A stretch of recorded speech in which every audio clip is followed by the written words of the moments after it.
Casey, it seems like David has started to kind of come around a little bit and, catching some touchdown passes and stuff like that. Can you just talk about his production and what else do you see in him moving forward for this season?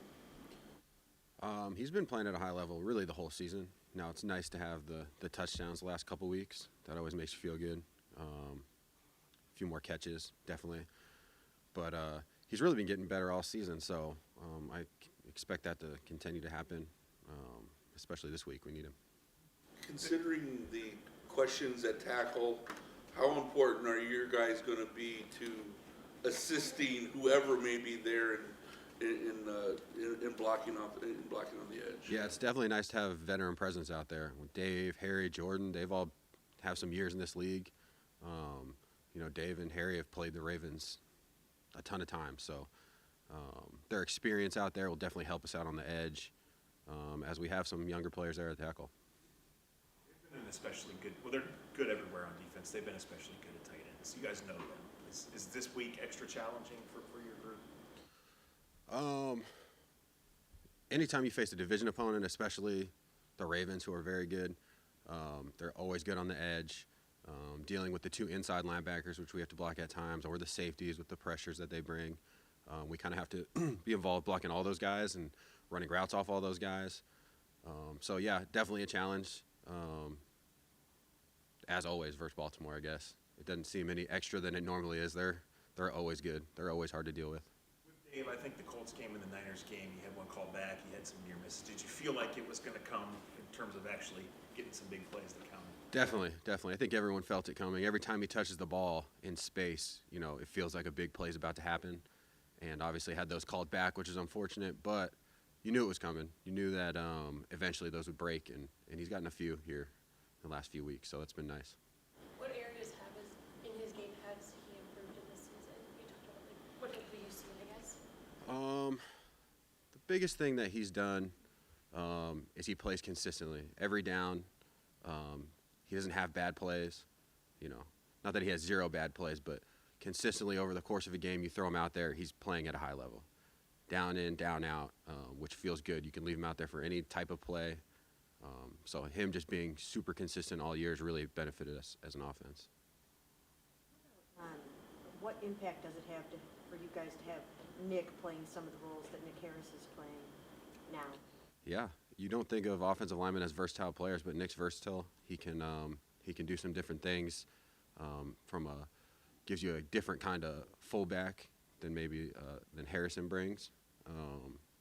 So yeah, he's a versatile player. You can cut the defense in different ways when you use a fullback like that. So it's good to throw different looks out there. Is there a better duo of inside linebackers in the league than what they've got? I feel like we faced some good ones. The guys from San Francisco are good, and these guys are right there. I mean, that's probably 1 and 2, whatever order you guys want to put those guys in. Inside backers combos, really, really good. So we've faced these guys twice, so it's always fun. What makes them so good? They're really instinctive players. They run to the ball. They're good tacklers. They don't miss a lot of tackles. But they jump in and out around blocks. They just have a good feel of how to get around double teams or underneath double teams, and so they just makes them really hard to block. How have you seen Harrison grow this season? We've asked Harrison to do a lot of different things, and kind of the report I give after every game for Harrison is we put him out there to do whatever, and he gets his job done. No matter what we ask him to do, he comes back, he's got his job done. So that's about the highest compliment you could pay to a football player is you get your job done. When you moved him to they had to move him to quarterback. It wasn't you. I mean, he's a high school offensive tackle. Like, he doesn't have this in his background. So, well, how did he kind of handle that whole thing? I mean, you talked a little bit, but I want to ask specifically about that. About Harrison at quarterback? Harrison might be the smartest person in this building. And so you just give him a lot of confidence when he's out there. He knows the calls. He could play any position. He knows what everyone's supposed to do. And he kind of enjoys that, being able to be in the huddle and say the call. So he enjoys that, and he's good at it. But I think it's how smart he is what gives you the chance to do that. In terms of just how stout these guys are, the Ravens up the middle in general, not just linebackers, but going back. How does that impact what you can do with your tight ends over the middle and whatnot? Yeah, they are stout. They're stout all the way across the front. And again, we have that veteran presence there on the edge. So I think the onus falls on us to play well. We got to play well on the edge to kind of, defense is all about setting the edge, and that's where we're located as tight ends. So we got to be able to be out there and make the impact because they're stout. They don't really have a weakness on the defense. All three levels are good. They're stout inside, and so you got to be able to attack them on every front. And so we're a big part of that.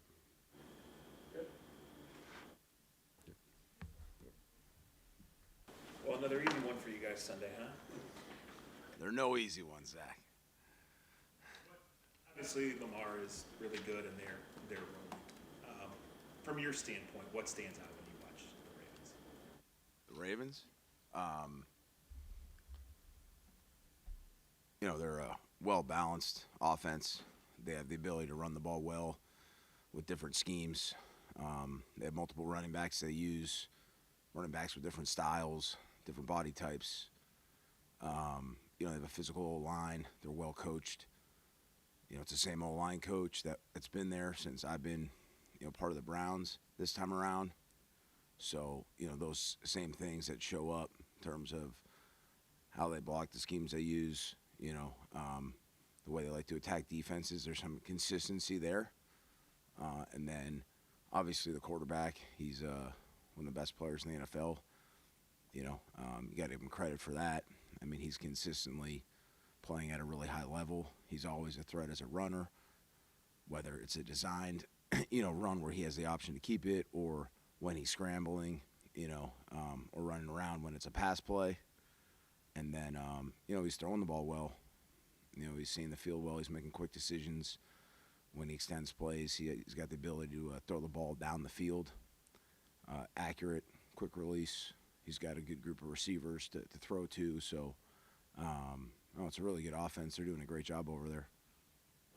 Is the uniqueness of their running game as simple as they have Lamar, or what else? Why else is it always one of those run games that defenses consider to be unique to go against?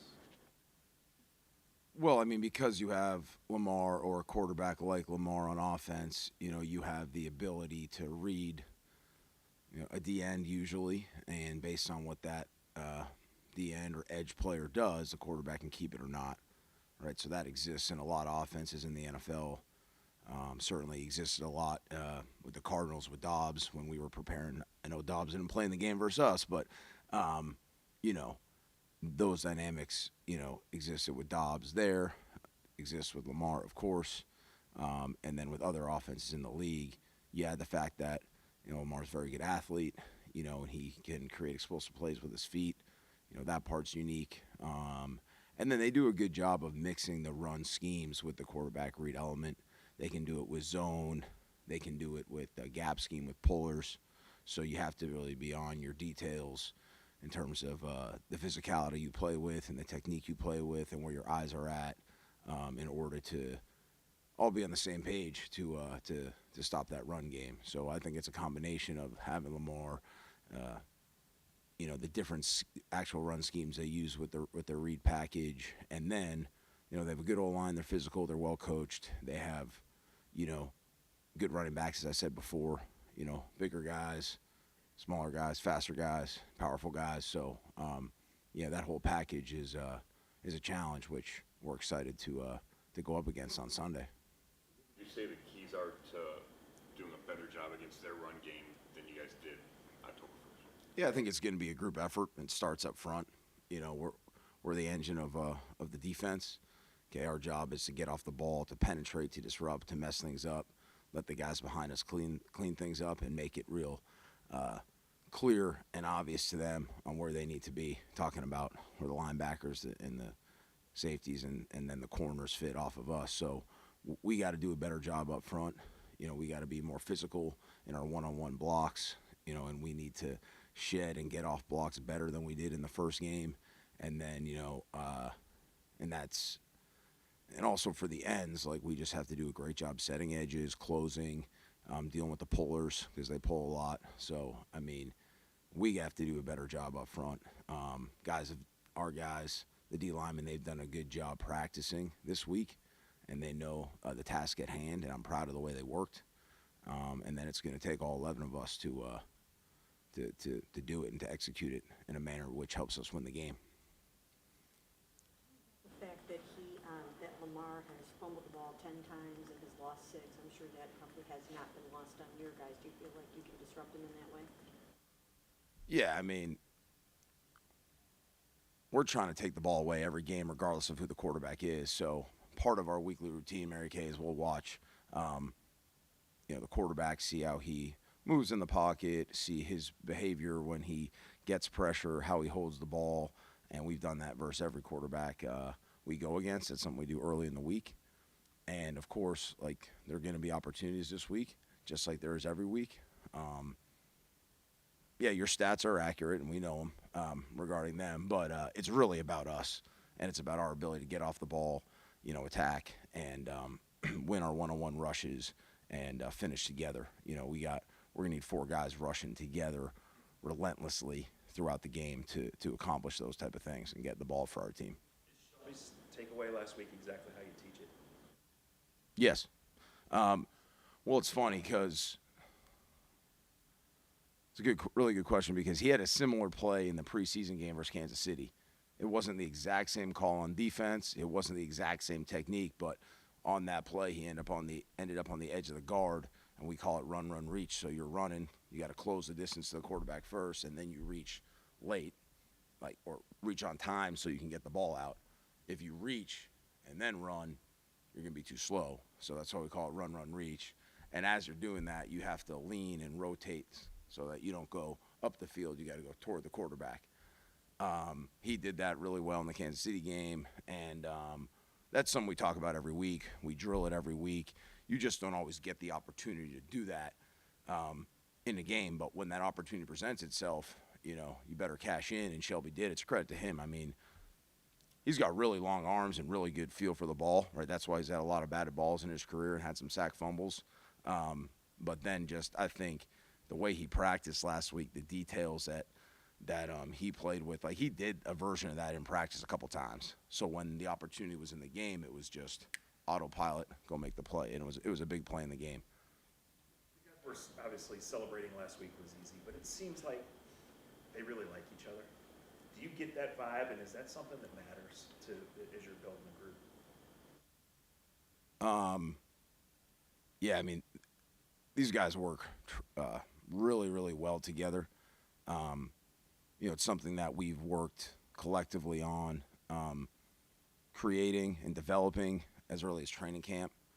Our meeting schedule works as such where I try not to have them listen to me talk for more than 30 or 40 minutes at a time and give breaks. We all can use that mental reset. Sometimes we have to check our Instagram or something like that, right? Use the bathroom, get a snack. Like, all those things are really important too. Okay, so I understand that,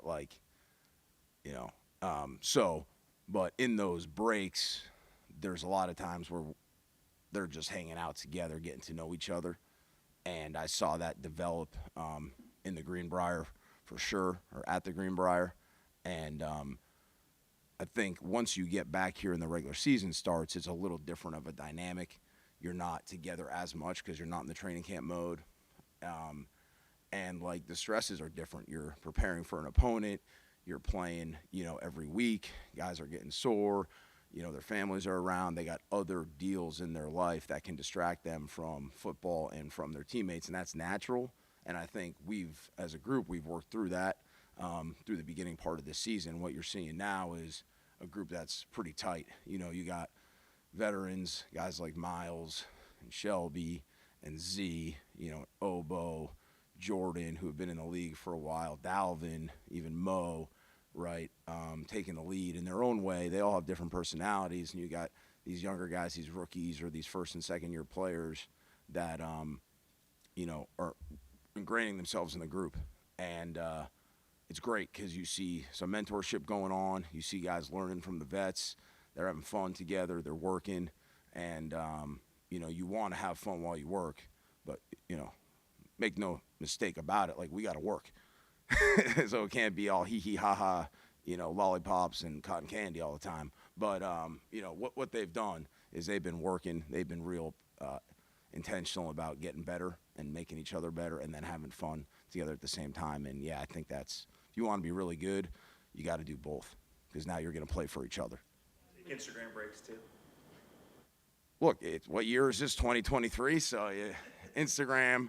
I would say Facebook, but I don't think that was bigger when I was in college. So MySpace. We moved on from that too. So Twitter, I guess. Yeah. Jordan being like the lone holdover on that interior line from last year. Just how have those new guys helped him elevate his game? It seems like he's unlocked something and made a bit of a jump this year. Yeah, I mean, I think D tackle's one of the hardest positions to play in the NFL. I mean, things happen really fast inside, and you're dealing with the biggest, strongest people on the field on a consistent basis. So I think any guy, I mean, yeah, you can say he unlocked some stuff, but I think he's just getting better and learning, and this is our first year together for me and Jordan, me coaching the position. So he's just taken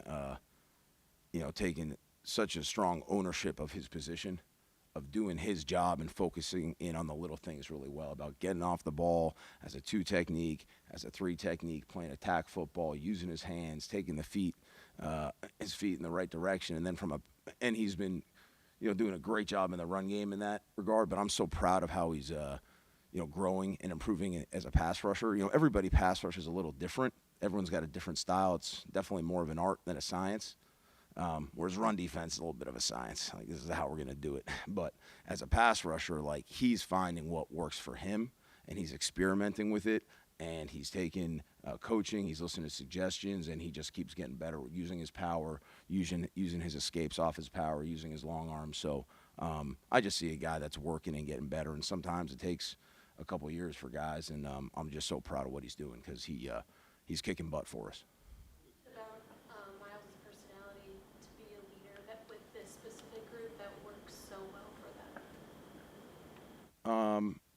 Miles is a generous guy. Like, he loves sharing information. He's got such a wealth of information on how to rush the passer, how to play the run, how to play football in general.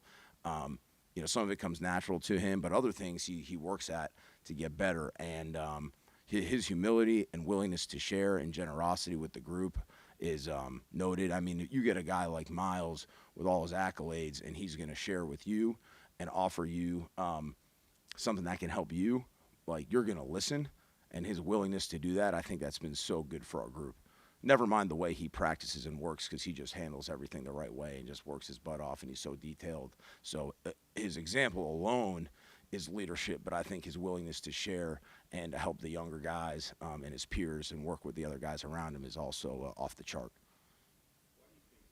He's been able to take another step from what was already a really high level. Everyone says he's like taking another step, and maybe he has. I've always seen like this terrific player that makes a lot of big time plays. I just think he's at a point in his career where he's played so much and he's learned so much about the game. He's probably in a little bit of a sweet spot where he's still young relatively, and then he's got all this experience, and he's accomplished so much, like statistically, that what you can tell what's important to him right now is helping the team win. Now, a lot of the time it's him making tackles and sacking the quarterback, so he's killing 2 birds with 1 stone there. But at the other time, he's doing a lot of selfless stuff on the field too. I mean, the way he's playing the run, setting edges, attacking pullers, closing on the backside. When we call blitzes and he's got a stunt inside, he does a great job with that. So he's really a multi-dimensional player.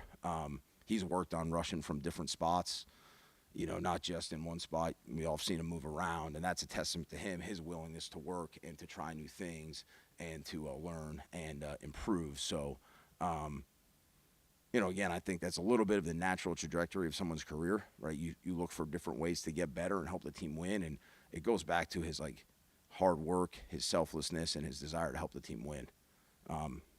So we're real lucky, and I'm fortunate to be around him every day. Thank you.